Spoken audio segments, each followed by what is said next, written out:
Okay, the life and times of the Rambam. And almost all of the objects that I'm going to be showing you this evening are going to be coming from the Cairo Geniza. So let's talk for a moment about the Cairo Geniza. We've spoken about it in the past, but just a quick reminder. This is the interior of a synagogue in Cairo that's known as the Ben Ezra Synagogue. And this shul was built many, many centuries ago. In fact, I believe it was built in the 10th century. And it was taken down in the late 1800s and rebuilt. But they say that they rebuilt it as an exact replica of what it used to be. And as you can tell, there's the women's gallery at the right and on the left. And if you were to go up to the women's gallery on the left-hand side and walk all the way toward the Aron Kodesh, which is the northern-facing wall, then you would see high up on the wall a little gap. And this gap over there is a chamber, and in this chamber, for many centuries, the Jewish community of Cairo was keeping their documents, and this is known as the Cairo Geniza. All Jewish communities, for as long as we can remember, had a Geniza.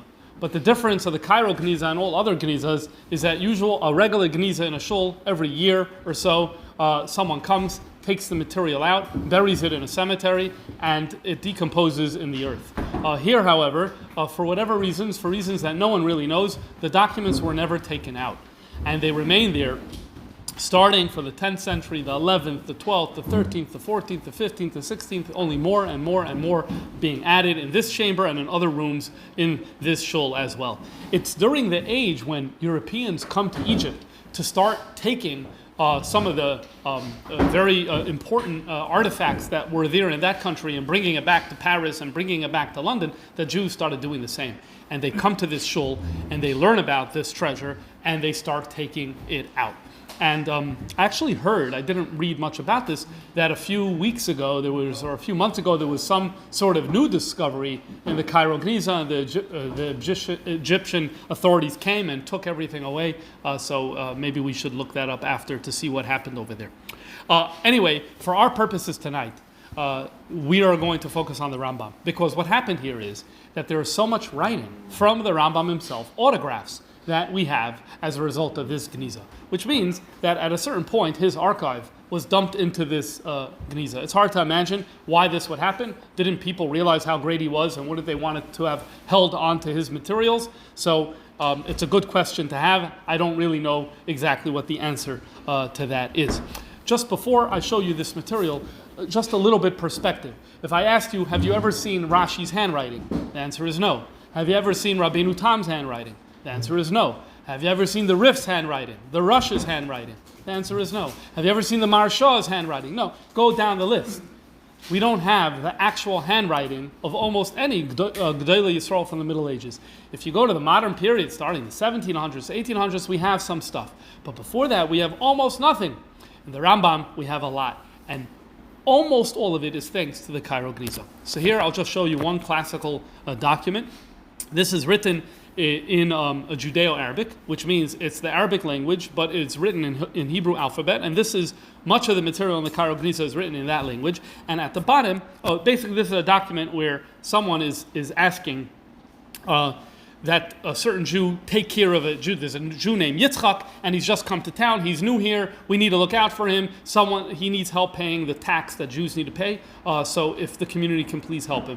Who signs it? If you look at the bottom, you're able to see the Bar Maimon is very clear, but before that is Moshe Bar Maimon Zatzal. And what this gives us a basic document. Now we know what the Rambam's handwriting is, and all of a sudden now we're able to compare it to other things that don't have his signature, and we're able to assess and figure out if this indeed was written by him. So we're going to break this down into 5 or 6 different categories. We're going to begin by talking about communal affairs. So first up is this document over here, and it is also signed Moshe ben Maimon at the bottom, this very similar signature. The last word presumably is Zatzal or something very similar to that. And this is what it says. The scholars estimate that this is around the year 1169 when this is written. And the Rambam is writing in his own handwriting as follows. Regarding the captives, may God release them from captivity. Act upon it in the same way as we, all the judges and elders and the students have acted, going around day and night, urging people in the synagogues, the markets, and at the doors of the dwellings in order to collect something toward this great goal. Having contributed as much as we ourselves are able, you too should do for them as fits your generosity. Exert yourselves to collect it quickly and send it to us with our above-mentioned dignitary, Reb Aaron Halevi. So what happened here? Well, around the year 1169, let's back up a little. In the year 1099, the Crusaders leave Europe and they go to conquer the Holy Land, to take it back from the Muslim infidels. And they establish the Crusader kingdom in the land of Israel. The Rambam, when he leaves Spain and Morocco and heads to the Middle East, he first goes to Eretz Yisrael. But it's very difficult for Jews to live there during this Crusader period, which is why he makes his way down to Mitzrayim. And he lives there. Around in the 1160s, the Crusaders invaded Egypt. They wanted parts of Egypt as well. And anytime there's war, you always have captives. And when you have captives, one of the implications of war is that those captives are being sold. And so therefore, the Rambam kicks into gear here as a communal leader living in Mitzrayim, though he's relatively new there, and he is encouraging a Pidyon Shavuyim campaign. This is the old traditional Pidyon Shavuyim, where Jews are literally picked up by troops and they're being withheld from their freedom is being withheld until the Jewish community can come and free them. And he's saying, Rambam's saying here in Fustat, in Cairo, we already collected everything we can. We need more money. He sends a shliach and he says, please send this money back with him. There are in fact another 3 or 4 documents about raising money from the same period for the purpose of Pidyon Shvuyim. And it's with this in mind that all of a sudden when we come to Halacha and Rambam, we look at it in a little bit of a different light. Here's a passage from the Rambam, Hilchos Matnas Haniyim, and Mishnah Torah, Perek Ches, Halacha Yud. And the Rambam here says that Pidyon Shvuyim comes koinem leparnasas haniyim ulechasaisam. Pidyon Shvuyim comes before regular support of the poor in terms of food and in terms of clothing. And he goes on and says, "Ve'ein lecha mitzvah gadola kepidyon shvuyim." There is no mitzvah as great as the mitzvah of Pidyon Shvuyim. Now, already here, this has been noted by others. Rambam seems to be going off his usual tune. Most of Mishnah Torah is what the halacha is. Rambam doesn't spend all that much time in terms of elaborating on how special and great a mitzvah is in terms of like Musar language. Yes, at the end of halachas he does have that style. So at the end of Matnas Haniyim, maybe he'll drop a halacha that's more like motivational. At the end of a sefer as well. But to have in the middle of Perek Ches Halacha Yud of Matnas Haniyim, to have this type of passage is unusual, but it becomes even more. He goes on and he says that one who's in captivity, they're hungry, they're thirsty, they're naked, their life is in danger. And then he goes on to say, and if you don't redeem this person, you're over on the verse that says, which is a verse saying you must give charity. Don't stand by as the shed of the blood of your sibling is being shed. This is a command that we shouldn't watch a Jewish person be enslaved by a non-Jew. He's being mevatel this asay of tzedakah. That's another mitzvah of tzedakah. A pasuk from Mishlei. Look how many psukim he's quoting over here. This is very, very intense. There is no Gemara that puts this all together. Rambam is not just taking a Gemara. Yes, it is based on a Gemara, but ultimately this is the Rambam's own work. So when we go back and we see these types of documents and we see the real life issue that was going on at the time, and we see how Rambam himself has to get involved in this, and look at the language where he says that we were going door to door. He says the judges, elders, and students were going around day and night urging people in the shuls and the markets and at the doors of the dwellings in order to do Pidyon Shvuyim. So suddenly we have a better understanding of the halacha, and when seeing this halacha, we also have a better understanding of how this actually played out, and the Rambam put his money where his pen was and actually implemented this in day-to-day life. We'll move now to another document, and this one is just a very, very brief note. Very brief note. It does not have the Rambam's signature, but the handwriting is unmistakably similar to the other materials that do have his signature. And it says as follows: Will the Sheikh al-Watig, so Sheikh just means a prominent person. So they use that word a lot in Judeo-Arabic, and al-Watik is his name. May God preserve him. The language, you don't write in the second person, you write in the third person, but he's writing to Sheikh al-Watik. Enter town. so that the meeting could be convened with him on Shabbos in the presence of the elders, and it will be decided what is to be done. May his welfare increase. As for your note, it arrived too wet to be read. So that's a good line. As for your note, it arrived too wet to be read. Someone mentioned to me that's similar in today's context if you say your email went to spam. But anyway, and then on the side it says, it is particularly important that you not come late. Greetings. Okay, so this is like Rambam convening some sort of meeting on Shabbos. This is like, what is going on over here? We don't know. We'll probably never know what exactly is happening here. But the Rambam is basically inviting someone to come make it an important meetings usually about communal matters aren't on Shabbos. This is not a shir. It doesn't sound like a shir Torah. This sounds like that they're going to discuss some sort of communal matter. It must have been a real emergency, you have to assume. Okay. Al-Watnik is a Jewish name? Or? So yeah, that's a Jewish person who went by that name, yeah. Okay, here's the next document also in the realm of the Rambam's communal affairs. There's someone who's writing, this is not the Rambam's handwriting, but it's someone who's reporting a visit that he had with the Rambam. He says, I and Al-Galal is his son, proceeded to enter. I kissed his noble hand, and he received us with a most cordial welcome. He said to me, come and be seated, young man, beckoning me to sit on the edge of the Iwan. An Iwan is just a raised platform and where Rambam would normally sit, opposite where he himself was seated. There was no one else seated in the Iwan save him, Reb Avram, and myself. Reb Avram, the Rambam had one son, and here he's being mentioned as being in his father's presence. Then there transpired that which a book would prove insufficient to describe. You see someone here who clearly is like overawed by his being present with greatness. And that's where you're getting this type of line. Next, caskets were brought, and he began, this just means some sort of plate, and he began to eat lemon cakes. So here we have some information about the type of food that the Rambam ate. In the meantime, Reb Avram, may God protect him, had taught Al-Galal, his son, a term with which to address Reb Moshe. Upon his reciting it, Reb Moshe laughed with amusement and sported with the child. So here we see an interesting interaction with Rambam and a young kid. I was first to leave the house while Al-Galal remained behind talking to the usher in the vestibule.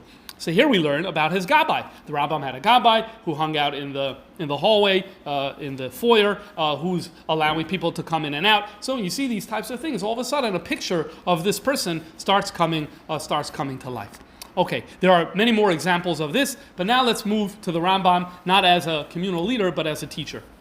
And here we have a document, and when scholars looked at this document, they realized right away that it was a commentary on Baba Kama.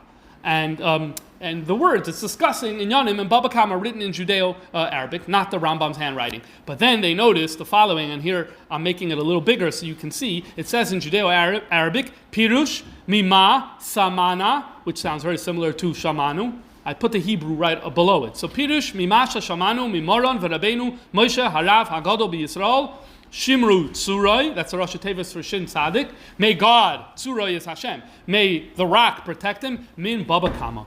And here we have a very, very unique thing, a note that a student took in the shir. The Rambam was giving shiurim to students, and he gave up Pshat and Baba Kama, and this student wrote down what that Pirush was.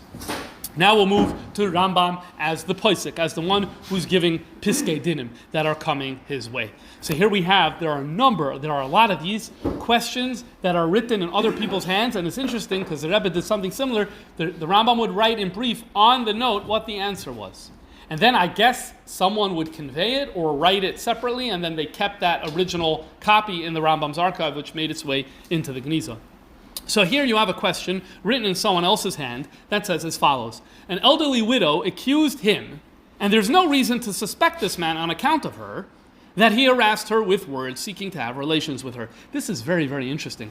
A man is writing to the Rambam saying that a woman accused a man of sexual harassment, but notice before the man even writes what the claim is, he already tells the Rambam not to believe it. Look at the way I translate. An elderly woman accused him. We don't know what the accusation is, right? And there's no reason to suspect this man on account of her, that he harassed her with words seeking to have relations with her. She had no witnesses or evidence. He has never been accused by anyone other than her. We know that in our day, these are the talking points that always come up, or no one else can claim. She seeks to hurt him, smirch his reputation, deprive him of his livelihood, and embarrass him before all.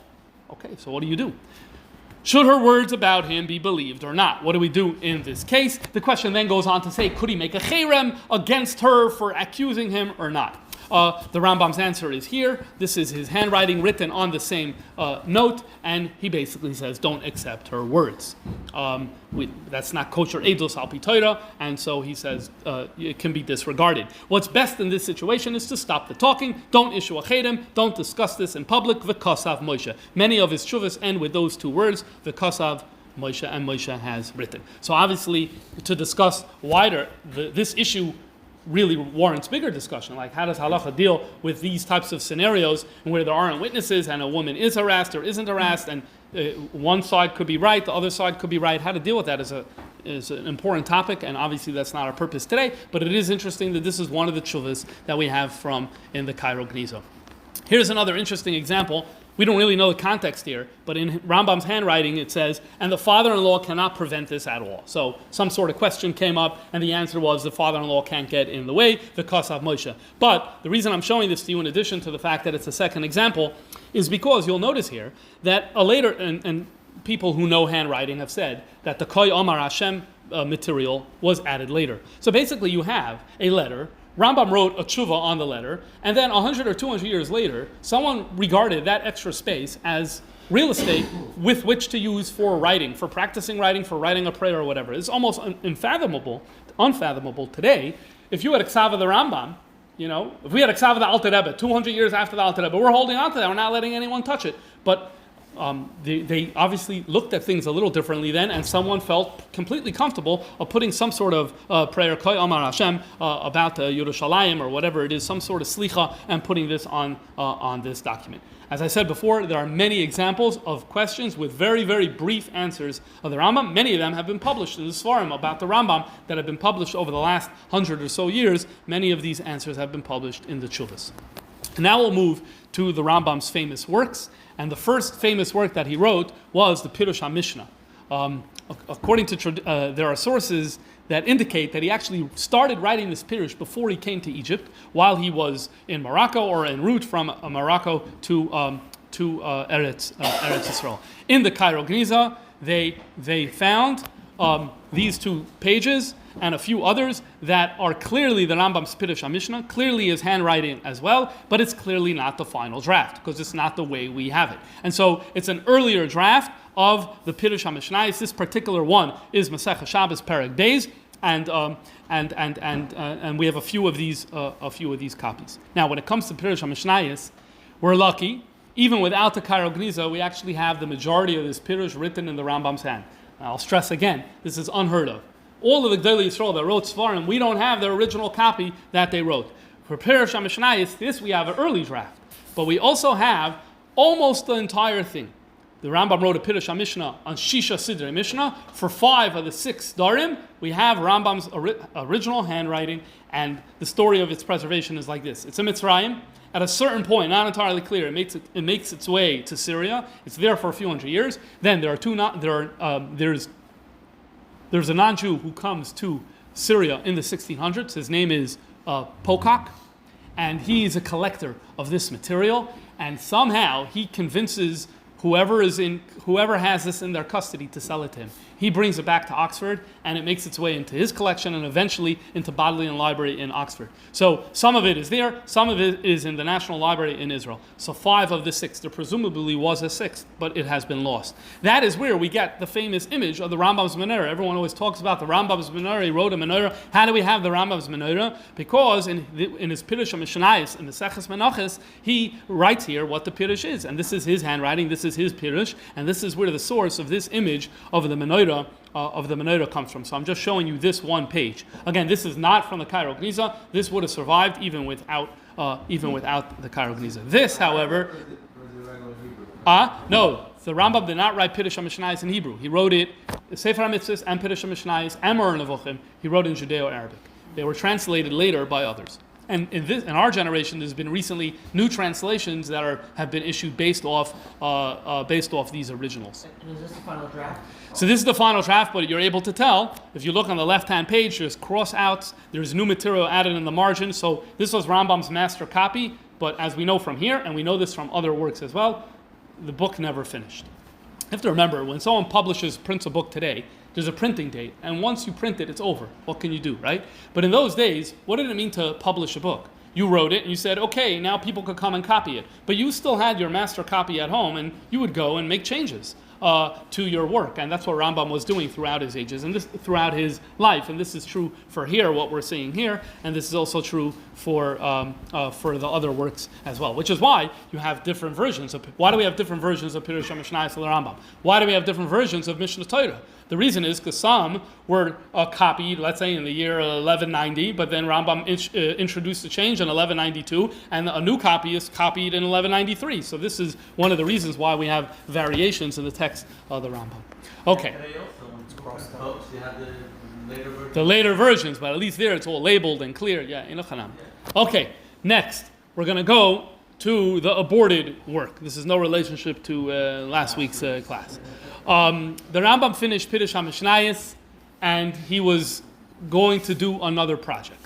He's going to do another project. And the question is, what is his other project? What is his next book going to be? So for us, it's obviously his next book is going to be Mishnah Torah. But it turns out it wasn't so obvious. Where do we see that? So we'll develop the idea as follows. In Pirush HaMishnayos, Maseches Tamid, he writes over here about this issue that there's an issue of saying Aseres HaDibros every day. In other words, there used to be an ancient minhag to recite Aseres HaDibros every day. The Talmud says you shouldn't do it because of the heretics. Okay, what's the problem? What are the heretics going to say? What's the issue? So the Rambam here writes that the Gemara Bavli doesn't tell us what the issue was, but the Yerushalmi does tell us what the issue was. The issue was that there were people who were saying that only the Ten Commandments came from Sinai. And this is why we need a kind of negate that, and we don't make a big koch in the Aseres HaDibros. Presumably, this is a reference to Christianity, because Christians, I believe, at least at some points, have made such a claim. And then he goes on to say, and look at that last line. This is in his Pirush HaMishnayos. Uchvar amarnu zeh, and we already wrote this. Behilchos Yishalmi shechibarnu. We already wrote about this in the halachos of the Yerushalmi that we authored. What halachos of Yerushalmi did the Rambam author? We don't have anything from halachos of Yerushalmi that the Rambam authored. That's one reference. A second is the tshuva of the Rambam. And in the tshuva of the Rambam, he writes, Shaloi hirchiv azman, I have not had the time, levar ha'alachos, asher oisinu oisam Yerushalmi, I have not had the time to explain the halachos about the Yerushalmi, al derech ma she'asa harav, elu ha'alachos me'abavli, unlike the Rif, who made the halachas of the Bavli. So I tried doing it, but I have not had the time to explain it, to elaborate on it. So here Rambam said, let's just go back. Here he said that I authored a halachas of Yerushalmi, and here he says that he has, and here he says that I have not really had the time to explain it and to write it out in full. In other words, he seems to be saying that he started a work and he hadn't completed it, and indeed it never came down to us. Well, then the Cairo Geniza came along, and these two pages were found. And these two pages, when they looked at it, number one, it's the Rambam's handwriting, and number two, it's the Yerushalmi. It looks like the Yerushalmi. This is Yerushalmi and Maseches Brachos. You can actually see, I'm making a little larger here. You see actually at the top it says B'Shem Hashem Keil Olam, right? The three dots is Hashem. We once did a class on how Hashem's name used to be written as three dots. That was a long time ago. But the Rambam begins all of his Svarim with those words. B'Shem Hashem Keil Olam. Every Sefer of Rambam begins with this. So that's one of the hints. And then it says Brachos under it, and it says the chapter heading. And then is the words Me'eh Masai. And this is a Yerushalmi, but it's not Yerushalmi because it doesn't follow the Yerushalmi word for word. And so essentially what people realized was this is the lost work of the Rambam, where he tried doing the following. We all know about the Rif. The Rif is Rabbi Yitzchak Alfasi. He lived in the 900s, and he basically realized that Gemara is very difficult for people to learn. So how are you going to simplify Gemara? So Rambam comes to that problem too. We'll see Rambam's approach. But the Rif's approach is different from the Rambam's approach. He says, I'm going to make a Maseches Baba Kama. It's going to be called Maseches Baba Kama. It's going to follow the flow of the sugyas of Baba Kama. But let's take out the Shakal of Itaria. Let's truncate it. Let's get it down. Let's make it simple. And then people get the bottom line of each sugya. And that's what the Rif was. Today it's not so common, but for many centuries it was very, very common for people to learn Rif, not Gemara. Rosh Yeshiva would give shiurim in the Rif and in the Rif Dafka, and not in the Gemara. This is something that happened. So the Rif did it on the Bavli. Okay, the Rambam felt that it was necessary to do the same thing with the Yerushalmi. Who's going to make a digest, a summary, a riff style work on the Yerushalmi? And it seems that the Rambam said, after I finished Pirush HaMishnah, what's Pirush HaMishnah? Something that aids a person in understanding the Mishnah. So now to aid someone in the Bavli, I don't need to do that. The Rif did that. Let me now make something that will help people learn the next important primary text. What is that going to be? The Yerushalmi. That's what he's referring to when he says, I wanted to do what the Rav did, the Rif did, for the halachas in the Bavli. And he started writing this work. And indeed, this is the Yerushalmi, but it's cut down. It's to the point. It's without the relative back and forth, even though the Yerushalmi has less of that, but it's with a focus on the core and important points. And so this is that work. But as we know, he started writing it, but he says he didn't have the time to fully write it out. In other words, this is a draft, and we have draft pages on Masechtas Brachos and on one other Masechta. I don't remember right now. Brachos and one other Masechta. There are two Masechtas that he did this for. So, in 1948, there was a Yid by the name of Rabbi Shaul Lieberman, who was in the JTS, the Jewish Theological Seminary here in New York, a Fruma Yid, and a major Talmud Chacham, and this was his job. He was here in the JTS in New York. A lot of Frum people were not happy that he was there, but he was there. Anyway, he created a book called Hilchos HaYerushalmi LaRabbeinu Moshe ben Maimon. He printed this in 1948, Me'esem Ksav Yad Kodesh Zal, from the Rambam. And what he did here is he published what the Rambam wrote, but in addition, and footnotes all around, like explaining what's happening. But in addition, you'll notice that the pages, if you go back here, right, you notice that there's material torn off, and that's missing.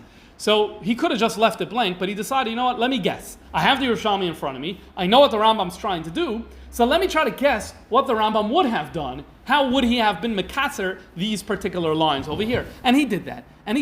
He obviously set it off in a different font. His guesswork, he set off in a different font. Well, guess what? A few years ago, there was someone who came along and found this actually one piece. This is just two sides of the same page. This one piece, and it turns out is a perfect fit, both in terms of the paper. I know the color here, but that has to do with the photography. And it's a perfect fit. And I didn't read it, but the article that I read about this said that Lieberman's guesses were spot on. With a few variations, he actually was able to anticipate what the Rambam would have wrote. So that really speaks to the great stature of his learning, which is really amazing. But what happens is the Rambam stops. And I'd like to suggest what happened over here. It wasn't just an accident. The Rambam goes to Mishnah Torah. And if you think about what Mishnah Torah is, you realize that the Rambam decided he's taking a different direction in life. Pirush HaMishnah is a subtext. What I mean by that is, I want you to learn Mishnah. You need to learn Mishnah. I'm going to help you learn Mishnah by creating a Pirush around the Mishnah. And the halachas of the Rif on the Yerushalmi would have been similar to that.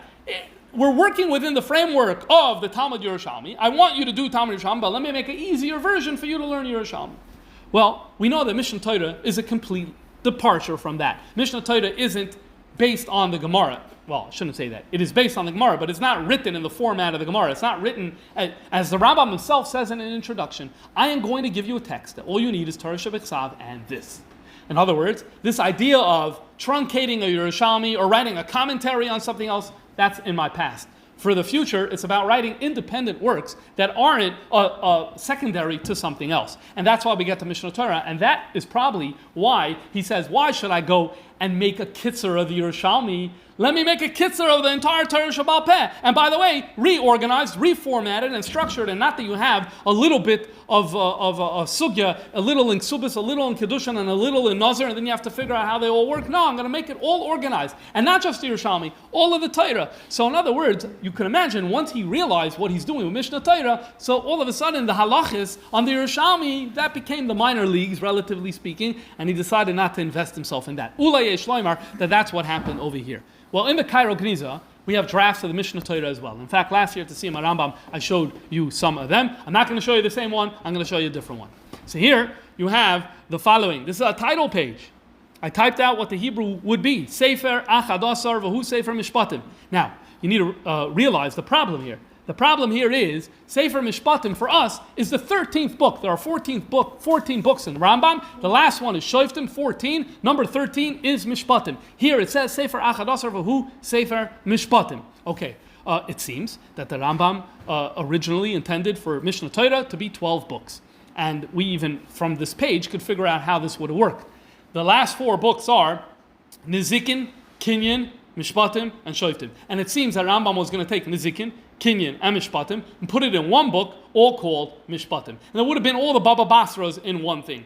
And then, just like the Babas got divided into 3, the Rambam divided Nizikin, Kinyan, and Mishpatim. I'm not saying that it aligns perfectly, but the point is, he did take the sugyas of the Babas, which in Shas was once one, divided into 3, and he divided in his own way into 3 as well. You're able to see that clearly here because he writes, this is Hilchos Nizikin, then he erased it and called it Niskei Mammon, and Niskei Mammon is not in our Mishpatim. Niskei Mammon is the first halachas in Sefer Nizikin. So here you're able to see that Mishpatim was going to be the general book for what eventually became Sefer Nizikin, Kinyan, and Mishpatim. And then at the bottom you have the halacha, the first halacha, where he writes about an animal that damages, and you see a line that he crossed out because he's in the drafting stage, and this is one example. We have others, about 30 or so pages now, and where we have the drafts. And as the Rebbe said about the Alter Rebbe with Tanya, that it's good that we have the Madura Kama, it's good that we have the earlier versions of the Tanya before the final print, because we're able to see what the Alter Rebbe changed. We get a deeper understanding and appreciation. The Rebbe said this Shavuos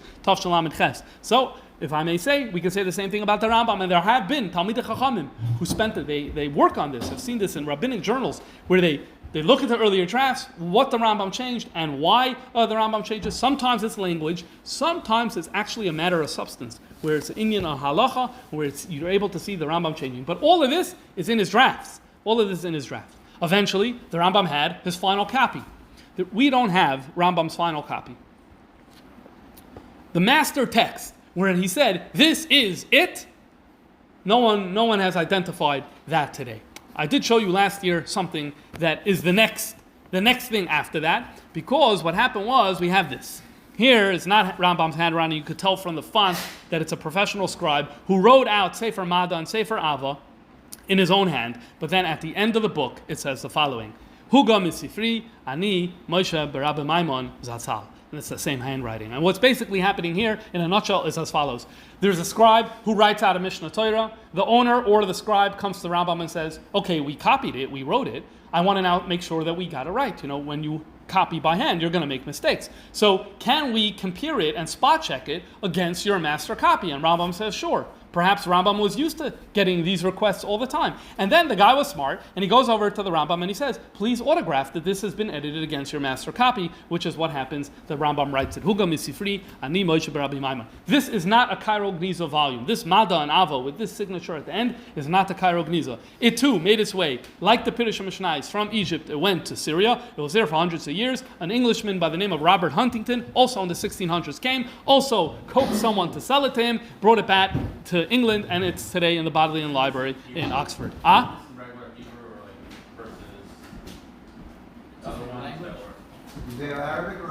So the Mishnah Torah is all written in Hebrew. Yeah, Mishnah Torah was always written in Hebrew. When the Rambam wrote Mishnah Torah, he decided he's writing this like for all generations and for all Jews. So this is unlike the other works. Is it common to write Zechus regarding oneself? No, he's writing it on his father Maimon. Oh, Maimon. He's writing on his father Maimon, yeah. Okay. All right. So that's in terms of the Mishnah Torah. So again, what we have is we have like a sandwich. We have the drafts. We have drafts of Rambam's Mishnah Torah. We have drafts of Rambam's Mishnah Torah. We have someone who copied from the master text. The master text has not yet been identified. Okay, this is in terms of the Mishnah Torah, and now let's move along to the Meira Nevuchim. After the Rambam writes Mishnah Torah, he writes a philosophical work, a very, very different type of work. He writes this in Judeo-Arabic, Meira Nevuchim. This is a work in Jewish philosophy. If I may say, this is about trying to bridge the gap between the values and beliefs of medieval Jews who adopted many thinking patterns of the Greek philosophers, and many of these were in contradiction to Yiddishkeit. How do you navigate these two worlds? And Bichlal, anytime you try navigating two worlds, two philosophies, you're going to have challenges and problems, and so you're going to need great rabbis to try to write books to tell you how to do it, and that's essentially what Meira Nevuchim is.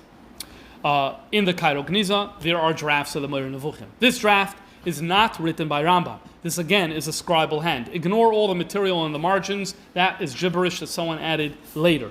But what you're seeing over here is the beginning of the Moreh Nevuchim. If you're able to tell it, the beginning says B'Shem Hashem Ke'el Olam. This is the beginning, the introduction of the Rambam's Moreh Nevuchim, written in a scribal hand. In fact, if you look, this is the Rambam Mishnah Torah that I showed you before. So on the left you have the Mishnah Torah.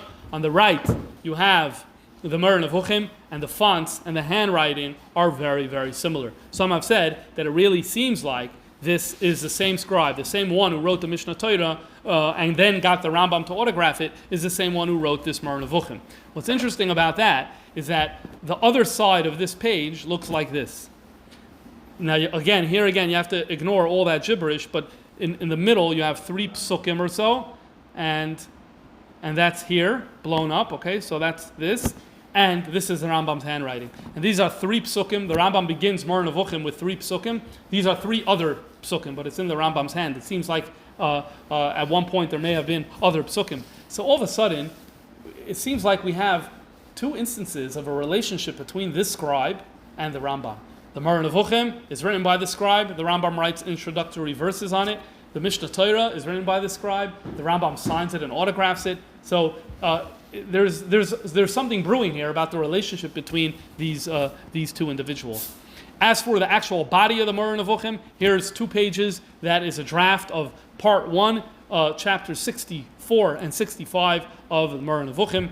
There's a Judeo-Arabic word at the top, something like Pei Samach Lamed, which means section or part. And it's not word for word what the Moreh Nevuchim is today, but it's generally talking about the same things. And yes, here as well, there have been people who've gone through this material and said, "Ooh, so what are the changes?"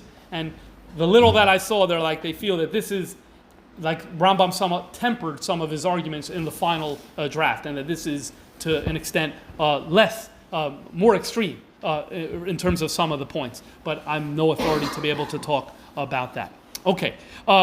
Speaking about the Moreh Nevuchim, the Rambam is known as a big philosopher. People who have issues they want to discuss in philosophy, they're going to reach out to the Rambam. And on the right, you have a letter someone wrote to the Rambam where he's requesting for a meeting. In summary, he says he has philosophical questions. He says that he read the Moreh Nevuchim and he wishes to meet the Rambam to discuss philosophical questions. And the Rambam answered him. But before we get to the answer, I'm blowing up part of the request over here. I want you to realize the first half of this long rhodolis is all written in Hebrew, and it's all praise to the Rambam about how great of a person that he is, and giving him brachas. And toward the end of it is where you have the actual request. Oh, it's the other way around. Toward the end you have okay, let me take that back. Embedded within this text, there's Judeo-Arabic for the request, and when he's talking to the Rambam, he gives him honorifics and blessings. It's written in Hebrew. And there was one line that caught my attention there, where he writes in Hebrew, Hakel yarich yamav v'shnoisa banaimim, have long life. V'yikayim olav yamale Hashem kol mishal yisecha, beautiful bracha. V'yichaye loy haperach hanoim, the beautiful flower, your pleasant flower should live for you. V'yishmereu mikol ra, he should be guarded from all evil. V'yegadloi b'chachma v'yir, you should raise him with wisdom and with yiras Hashem. V'yekayim olav tachas avisecha, and may the pasuk where there's a nevuah that says that your children are going to take over your position and they're going to fill your shoes after you pass on, may that happen. What's this? This is a reference to Rabbi Avram ben Rambam. Rabbi Avram ben Rambam is already alive, and he's giving a bracha. He's calling him a perach hanoim, this wonderful flower, and he's giving the Rambam the ultimate wish. The ultimate wish of the Rambam is that after he passes away, his son should be able to take over. And that is indeed what happened. Rabbi Avram ben Rambam was a giant in his own right, and this happened. But the larger context of this letter is, I have philosophical questions. I want to come discuss it with you. So what do you think the Rambam would have answered? The Rambam answered on the back of the same piece. Here is the Rambam's. Unfortunately, it's faded compared to the original. But let's read what the Rambam wrote. He wrote here as follows: I understand your intentions. May God fulfill your desires and increase your wisdom. You surely have seen and heard about the extent to which I am under the yoke of non-Jews. I am broken to pieces from morning to evening. I return at night feeling sick and in pain. I can't sit due to my extensive fatigue, so I'm forced to lay on my back. So in other words, no meeting happening. Now he says, come to the Beis Medrash each Shabbos, and then you will inevitably gain a little of what you wish to get from me. Perhaps Hashem will provide some free time for study and teaching. Have abundance of peace. Your diet should be, because he had asked also a medical question about your diet. So if you cannot eat cooked foods, let it be almonds and raisins. It's not harmful to sometimes put honey on your bread. Okay, so this is, now, I want to show you something amazing here. We're going to zoom in to the 20th line of this letter. See the second to last word. Looks like it says something like key. What's on top of that word? Fingerprint. And whose handwriting is this? The Rambam's handwriting. The ink is wet. We may have here the Rambam's fingerprint. That's an amazing thing. That's an absolutely amazing thing. Okay, so this is Rambam as a philosopher, and now we're going to move to Rambam as the doctor, as the physician. So we saw in the previous letter that Rambam was saying, I have no time, I'm busy, I'm under the yoke of non-Jews, I'm fatigued. This reminds, there's a very famous letter of the Rambam that's not a Geniza letter, that actually came down from generation to generation, that is on the same theme of the previous letter. And this really connects to Rambam's life as a medical physician. So the letter basically says, let me give you the background to this briefly. The Moreh Nevuchim was written in Judeo-Arabic. It needs to be translated into Hebrew. There's a Jew by the name of Shmuel ibn Tibbin. He lives in Provence in France. He gets his hands on the book. He knows Judeo-Arabic. He's going to translate it. He writes to the Rambam a whole bunch of questions to help him with the translation. And then he says, can I come for a visit? Similar to, I want to come from Provence, sail to meet with you. The Rambam basically says, not such a good idea. And here, this is the letter the Rambam writes. I live in Fustat, and the Sultan resides in Cairo. Today, Cairo is one big city, and Fustat is part of the largest city of Cairo. In the Middle Ages, Cairo was just a palace city, like Shushan Abira. That was where the government offices and the palaces were, and then the people lived in Fustat. And these two places are 2 Tchumei Shabbos distant from each other. My duties to the Sultan are very heavy. I am obliged to visit him every day, early in the morning. And when he or any of his children or concubines are sick, remember they have Pilakshim, a harem. The Sultan there had many, I would say wives, but they're not called wives. I cannot leave Cairo, but must stay during most of the day in the palace. It's inevitable that I have to attend to a minister or a sick officer or two each day and involve myself in their healing. Hence, as a rule, every day, early in the morning, I go to Cairo. And even if nothing unusual happens there, I do not return to Fustat until the afternoon. Then I am famished, but I find the antechamber filled with Gentiles, nobles and common people, judges and policemen, a mixed multitude who know the time of my return. I dismount from my animal, wash my hands, go forth to them, and entreat them to bear with me while I partake of some light refreshments, the only meal I eat in 24 hours. Then I go to attend to them and write prescriptions. At times, patients go in and out until nightfall, and sometimes, as the Torah is my faith, meaning he's a lashon of a shvuah, until 2 hours or more into the night. I converse with them while lying down from sheer fatigue. When night falls, I am so fatigued I can hardly speak. In consequence of this, no Jew can convene with me or befriend me except on Shabbos. On that day, the whole congregation comes to me after the davening when I instruct them about the practical matters for the coming week. We study together a little until noon when they depart. Some of them return and read with me after Maidev. There you see, not everyone came back for Mincha Maidev at the end of Shabbos. Okay, this is how I spend my days. I have related to you only a part of what you would see. When you complete this commentary for our brethren that you already started, meaning the Targum of the Moreh Nevuchim, for once you started a mitzvah, you must complete it. Then come for a visit, not for the benefit of studying with me, because my time is extremely constricted, so not, but then come for a visit anyway later. This letter of the Rambam came down through the generations. It's been printed, and it's a twin with the other letter that I showed you before that comes from the Geniza, where the Rambam is saying he can't have meetings with people because of his obligations. What of his obligations? What of the yoke of the non-Jews is referring to this job that he had as physician. Well, why did Rambam become a physician? Why would someone who's writing Jewish books and is a Jewish leader, a leader of the community, he's dealing with the captives, he's dealing with all of these things, why is he becoming a physician? So there's an answer for that. Another document in the Cairo Geniza, which is written, and we're not going to get into how they figure this out, but is written by Rambam's, we'll get there in a second. So once Rambam is a physician, so we'll talk for a moment about some of his medical writings. There are a ton of medical writings from the Rambam that have been preserved in the Cairo Geniza. Here, this pertains to one particular thing. The assumption is, and you'll soon see why, that he wrote this for a non-Jew, perhaps someone who was in the court of the king. There's the first mitzvah in the Torah is Pururuvu, and I guess non-Jews have that mitzvah too on some level or another. And what happens is that sometimes it's difficult for a man to perform that mitzvah for various reasons.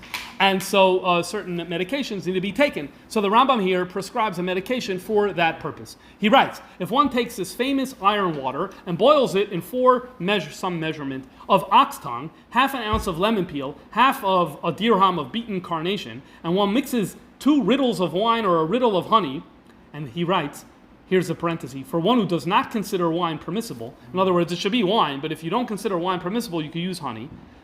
What is that? The Muslims don't drink wine. That's the assumption this is written for a non-Jew. And drinks this little by little, it will be of great avail. This much is sufficient for what the servant was ordered to do. In other words, now I've done my job. You asked me to help you out with the performance of this mitzvah, and this is what I have done. So this is one example of many examples of Rambam's medical writings. In this context, you also have this letter here in the Cairo Genizah, where basically someone writes to the Rambam that he wants the Rambam to take on his son, and his son should apprentice for the Rambam, being his assistant, so that he could learn how to become a doctor. And he says he's going to give him a very nice fee. Okay, so this is the Rambam as the doctor. Why did he become a doctor? Goes back to the story of his brother. There's a letter in the Cairo Geniza of the Rambam's brother to the Rambam, and he writes, to my beloved brother Reb Moshe ben Maimon, I arrived in Adihab and found no imports had come here, meaning his brother was a businessman, and he went to this place in order to buy schera to be able to sell it. But there was no schera to buy. So now he needs to go somewhere else to make his money. So I thought about what I had endured in the desert and how I was saved. I took it out. There's a whole arichas here, how he missed his caravan. So does he go through the desert without a caravan? It's dangerous. He decided to do it anyway. He took the risk. He went through the desert without the caravan. He got there before the caravan got there, and the caravan, turns out, they were hijacked, they were robbed, they lost all their money, and he, who went himself in the desert, he came out okay. So he was feeling really good about his luck, I guess. And so he thought about how he was recently saved, and it appeared to me an easy matter to embark on a sea voyage. So you know what? Let me go further, and I'm going to go out on sea. I am doing all of this out of my continuous effort for your material well-being, although you have never imposed me anything of the kind. What does he mean here? The Rambam's brother supported the Rambam.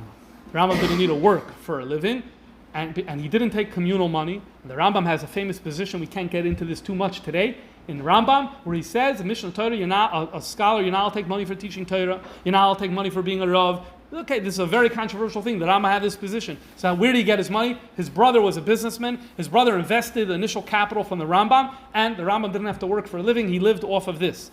Here's a map of some of the trade routes that existed at the time. Here is Cairo, and this is the desert where the initial story happened. And now he's making a decision to cross the Arabian Sea to go to India for some sort of business. Now, the reason also, first, just some historical context. Before the Crusaders came, if you lived over here, you did business in the Mediterranean basin. Why not? Okay, much easier access over here. The problem was when the Crusaders came to Eretz Yisrael, they take over the entire Mediterranean, and if you're coming from an Islamic land, they don't let you do business, and they're pirating and doing all of that. So this gets closed off. For all the Jews who are living in Cairo, this whole area gets closed off, and many of them start turning this way to India. And so this is the context of what's happening for his brother, whose name was David, I believe. Now, we have a tshuva. So here we see that he's about to take a sea voyage. That's Geniza. Without the Geniza, there's a letter that came down through the generations, from one generation to the next, not a Geniza letter, that the Rambam is writing about his brother.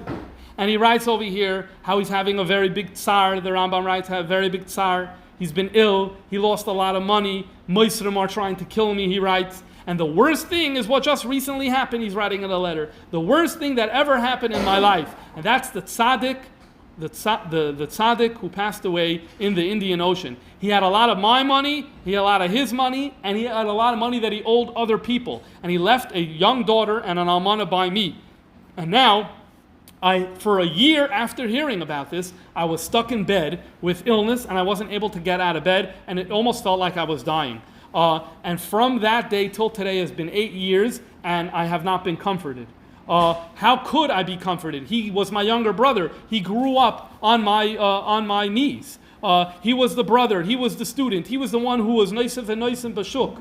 He's the one who did business and earned profit. And I was able to sit quietly and learn Talmud and Mikra and Diktuk Haloshin. And I had no joy was the joy that I had when I was able to see him. And anytime I see his handwriting, I fall into a depression. And were it not for the Torah that gave me strength, I don't know if I'd be able to survive. So you twin it together. You have a letter that came down from the generations here. This is after he died.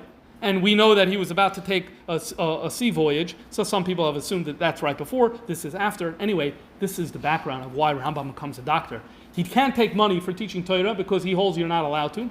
And so what he does is he needs to practice medicine. And that's the background for his very, very busy schedule that he's having over there. So after seeing all these different areas of the Rambam's life, where that leaves us is, especially toward the end, is that Rambam had it a little difficult. And that will lead us to our conclusion, because the Rebbe spoke about this on 2 occasions.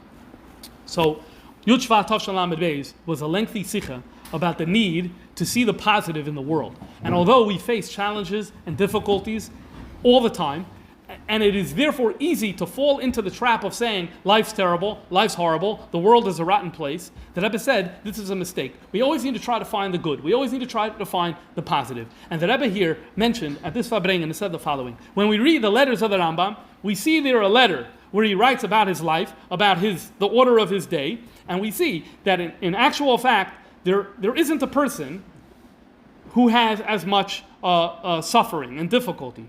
And this is when he was already an older person.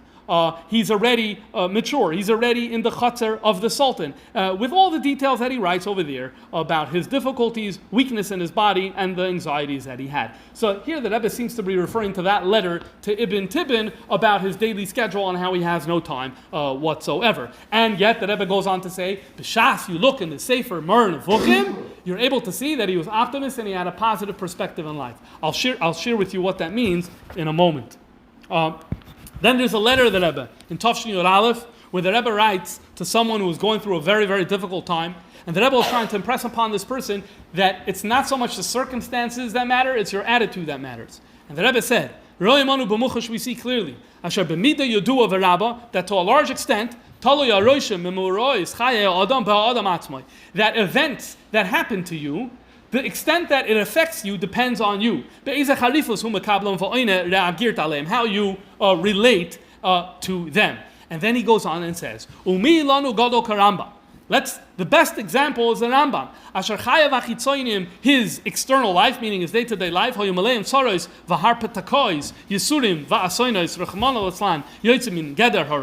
had all of these troubles that he faced. And nonetheless, his life perspective, as it surfaces through in his books, Mer Nevuchim, his perspective was toiva b'yoser, belaz, it's optimistic. On the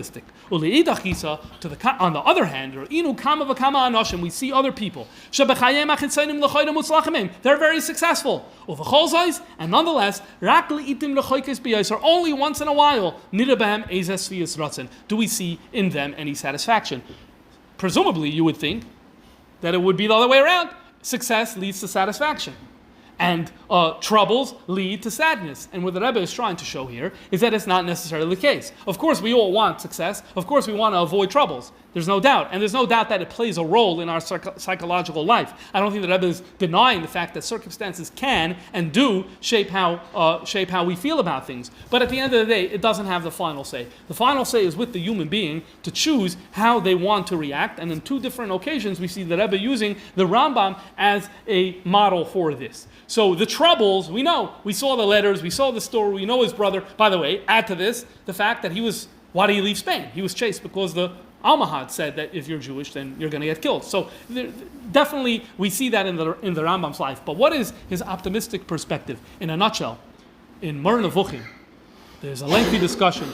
The Rambam gets into a discussion about whether this world is a good place or not, and whether there's more evil in this world or more good in this world. And he brings from Muslim philosophers who said that there's more evil than good. And the Rambam says that this is wrong. And he doesn't just say this for 1 or 2 lines. He devotes a full chapter to this discussion in going piece by piece dismantling this philosopher's arguments and explaining how actually this world is full of chesed, is full of God's kindness. In fact, there's a very famous thing that is in some Maimarim Chassidus, that the more something is necessary, the more easily it is obtainable.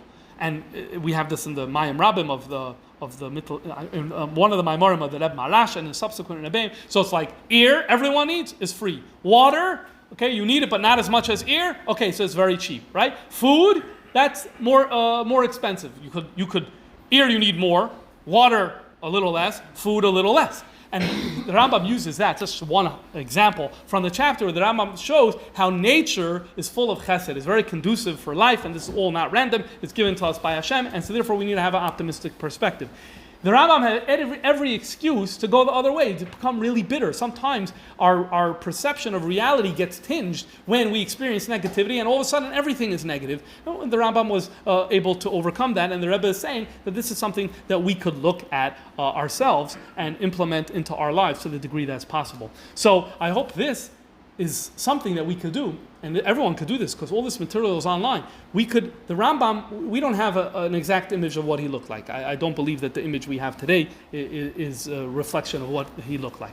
We have his Torah, we have his works, but when we look at all these different pieces, all of a sudden the man comes alive. We have his fingerprint, we have his handwriting, we have the meetings that he had, we have the food that he was eating, we have the day-to-day life, and when we're able to do that, he becomes alive. And when he becomes alive for us, it's a good reminder that the Rebbe asked us that we should learn Rambam every day. And so that's something that today is a very good time, because tonight, meaning Tuesday night, is the Siyum of the Rambam. And this is important that we're all here now to celebrate that Siyum, which we'll do right now, and to consider maybe we could get better in how we do Limud HaRambam as well. So just bear with me right now, and we'll make a quick Siyum.